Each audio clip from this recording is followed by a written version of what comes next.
Սիրելի հայրենակիցներ, մենք երեկվանից այս ամբիոնից լսում ենք կառավարության ղեկավարի եւ իշխանության ներկայացուցիչների խոսքեր, հայտարարություններ, քապ ու քրտինք ընկած մեկնաբանություններ, հիմնավորումներ, որոնք ոչ այլ կերպ կան մանիպուլյացիա եւ մոլորության մեջ մղելու հերթական փորձ անվանել չենք կարող։ Նիկոլ Փաշինյանը Երրորդ հանրապետության ամենաերկար կառավարության պաշտոնավարող ղեկավարն է։ Ամենաերկար։ Եվ այս տարիների ընթացքում, սիրելի հայրենակիցներ, երբ որ վերլուծում ենք արդյունքները, հանգում ենք շատ պարզ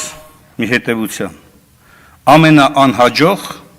ամենակորստաբեր եւ որ ամենավատն է ամենաապագայազուրկ կառավարումն է իրականացվել։ Սրանց փաստերը, հիմնավորումները բազմաթիվ են։ Սկսած նրանից, որ այս ամբիոնից անընդհատ կեղծ, սուտ, մոլորեցնող հայտարարություններ են հնչում, ավարտված նրանով, որ ապագան այս մարդիկ փորձում են մեզ ներկայացնել որպես թուրք-ադրբեջանական տանդեմի հետ ինտեգրվող մի լավատեսություն։ Հայ ժողովուրդը տեսել է Թուրքիայի հետ ապրելու հետևանքը, ցեղասպանություն, տեսել է Ադրբեջանի հետ ապրելու հետևանքը, ցեղասպանություն։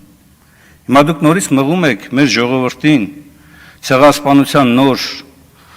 շրջափուլ ու դրանով համարում եք, որ դուք նոր Հայաստան եք կառուցում, իրական Հայաստան եք կառուցում։ Ձեր ասած իրական Հայաստանը Հայաստան չլնելն է։ Ձեր ասած իրական Հայաստանը ողբացող Հայաստանն է։ Հայ ժողովուրդն է, որին դուք մղում եք դեպի կառափնարան։ Եվ այս հաշվետվությունը, զեկույցը, որ դուք ներկայացնում եք,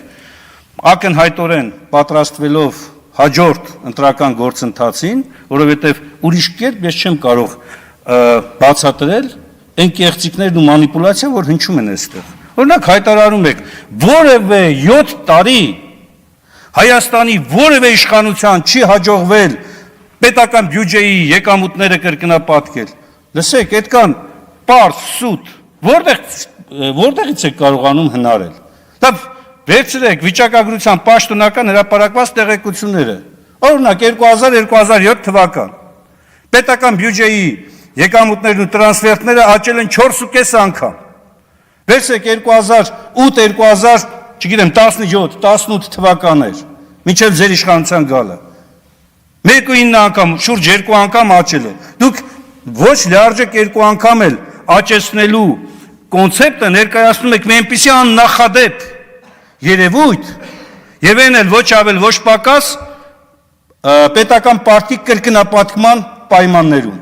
Ու հպարտորեն հայտարարում եք, որ դուք ամենաարդյունավետ աշխատողն եք, դուք ամենակորստաբերն եք եղել, տասնյակ հազարավոր մահեր ու զոհեր, տասնյակ հազարավոր կորոնավիրուսից սկսած,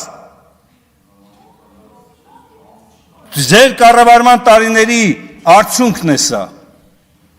անկախ նրանից, թե ձեր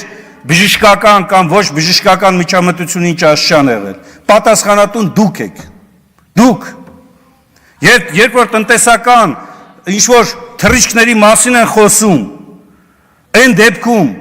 երբ որ 42,000 քառակուսի մետր հայկական իշխանությունը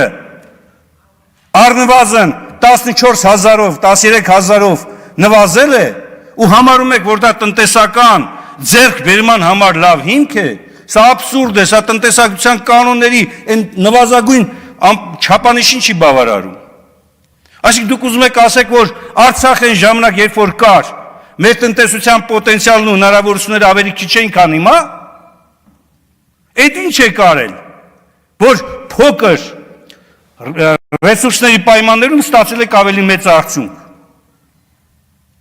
Կարող որևէ ողջամիտ բացատրություն տակ, որևէ տնտեսական պարզ կանոն ներկայացնեք, այդ ոնց։ Պատասխանը շատ պարզ է։ Դուք փորձել եք արտաքին պարտքի, ներքին պարտքի հաշվին որոշակի ֆինանսական միջոցներ ներգրավել եւ դրա միջոցով ցույց տալ, այսպես ասած, վարդագույն մի պատկեր։ Իրականում դրա խորքում Հայաստանի տնտեսության ավերվող վիճակն է։ Եվ այն շարունակվող քաղաքականությունը, որ տարվում է տնտեսական ուղղությամբ, ոչ մի լավ բան չի խոստանում։ Ոչ մի լավ բան։ Արդարադատության մասին եք խոսում։ Խոսում է մի մարդ արդարադատության մասին, ով հրամանում էր եւ հրահանգում էր, որ շրջափակեն արդարադատության թիվ 1 կառույցը, դատարանը։ Այստեղ հպարտորեն հայտարարում է բարձրագույն իրավաբանական ուժ ունեցող որոշման մասին սահմանադրական դատարան, բայց այդ սահմանադրական դատարանը չէր, որ շրջափակում էիք։ Թե ձեր վրայով սահմանադրական դատարանը չէր։ Հենց ձեր ցանկությամբ սահմանադրական դատարանը եղավ, դարձավ արդեն բարձրագույն իրավաբանական ուժ, հա։ Սա է ձեր արտարադատությունը։ Գործող դատավորների 80%-ից եւ ավելին փոխել եք։ Ստացել եք արտարադատությունը։ Բա որ ստացել եք արտարադատությունը, քանի պաշտոնատար այսօրվա վիճակով պաշտոնատար անձ է դատապարտվել, որոնք որ կոռուպցիայի մեջ են եղել, կամ են։ Այս բոլորը շատ պարզ բան է, սիրելի հայրենակիցներ։ Մենք գործ ունենք շարունակվող կորուստներ բերող մի իշխանության հետ, ով հերթական մոլորեցնող քայլերն է իրականացնում, այս ամբիոնից հրապարակային հայտարարելով, թե իբր ձեզ սպասում է պայծառ ապագա։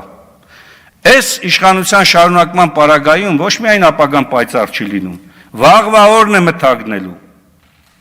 Եվ դա շատ պարզ երևում է։ Հրապարակային ուրանալ ազգային նպատակները, դրանից հետո ինչ կլինի, կարևոր չի։ Ես հատուկ մի քանի ուղղություններով փորձել եմ հասկանալ, էլի լավ, ի վերջո այն ծրագիր կոչվածը, որ այստեղ հպարտորեն հայտարարում եք, սահմանադրական այդ պահանջը, որ կառավարությունը պարտավոր է իր ծրագրով շարժվել։ Լավ, ձեր վերաբերմունքը ո՞րն է այդ փաստաթղթին։ Դուք եք նույն ձևով ասում, որ դե այդ փաստաթուղթը գրել ենք այն ժամանակ, հիմա իրավիճակ է փոխվել, ինչ կարող ենք անել։ Եվ դա համարում եք ժողովրդավարություն։ Համարում եք ժողովրդին տված խոստման կատարում։ Համարում եք, որ դուք այնքան դեմոկրատ եք, որ հանդուրժում եք ընտրություններում ընդդիմադիր ուժերի հաղթանակ, բայց հետո սկսում եք քրեական կեղծ մեղադրանքներով քաղաքական հետապնդումներ։ Սա է ձեր պատկերացած ժողովրդավարությունը։ Ով ընդդիմադում է Նիկոլ Փաշինյանին, կամ քրեական գործով է անցնում, կամ պատգամավորական անձեռնխելիությունից է զրկվում, կամ եթե պատգամավոր չի, ընտրված չի, անպայման մի 2-3 sense կողքերից պոզ աճում են եւ մեղադրվում է այդ մարդը պոզավոր լինելու մեջ։ Ուրիշ որևէ այլ բացատրություն չկա։ Կամ հենց տեսնում եք, որ որևէ այլ բացատրություն չկա, էլի հիշում եք թալանները նախկինների։ Բայց այդ թալանների մասին ով պիտի խոսի։ Իսկ ընդունում եք, որ նախկինները թալանել են։ Իհարկե նախկինում թալան է եղել, հիմա էլ է շարունակվում։ Իսկ պարոն Ռուբինյան, դուք ավելի լավ է 004 շրջաբերականի տալուց առաջ նախ ասեք քանի շրջաբերական ունենք եւ դրանցից առաջ լավ կլինի ընդհանրապես ասեք քլեչը ոնց է, ինչ է ասում ձեր ականջին, ի վերջո դուք պարլամենտական երկրում զբաղեցնում եք ազգային ժողովի փոխնախագահի պարտականությունով հաշվետու է։ Էլ եք ասեք օրինակ քլեչը ես էր ասում ձեր ականջին, կամ չէ ձեր ականջին չէր ասում, ինչ որ տեղ էր ասում, որ հասկանանք, թե չէ ընկել եք տարբեր շրջաբերականների հետ ավարտելով խոսքս, վերջին նախադասությունն եմ այսօր ուզում ասել։ Պարոն Փաշինյան, ես ձեզ ճանաչել եմ շատ վաղուց։ Գիտեմ, որ շատ հաճախ դուք քայլեր եք անում,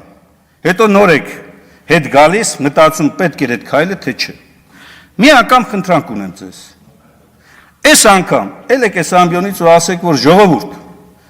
ես հեռանում եմ։ Հրաժարական եմ տալիս։ Գնացեք, ընտրեք ձեր ուզածներին, թող այդ մարդիկ կան եւ ձեզ ներկայացնեն այն բանաձևը, որը Հայաստանը այս վիճակից դուրս կբերի։ Մի համարեք, որ դուք վերջին ճշմարտությունն եք։ Դուք ոչ միայն վերջին ճշմարտությունը չեք, դուք նախավերջին անգամ ճշմարտությունը չեք ձեր այս իրականացված գործողություններով։ Պարոն Մինասյան,